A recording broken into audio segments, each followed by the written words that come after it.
আমাদের সাথে আওয়ামী লীগের সাথে একটা বিশাল যুদ্ধ হয়েছিল। ওখানে আমার হাত এবং মাথায় দুইটাতে আমি আঘাত পেয়েছিলাম।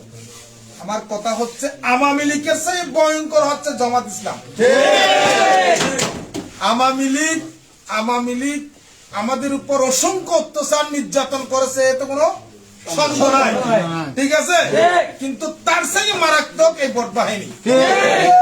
সেই কারণে দক্ষিণ বাঁশখালীকে আমরা টার্গেট করেছি।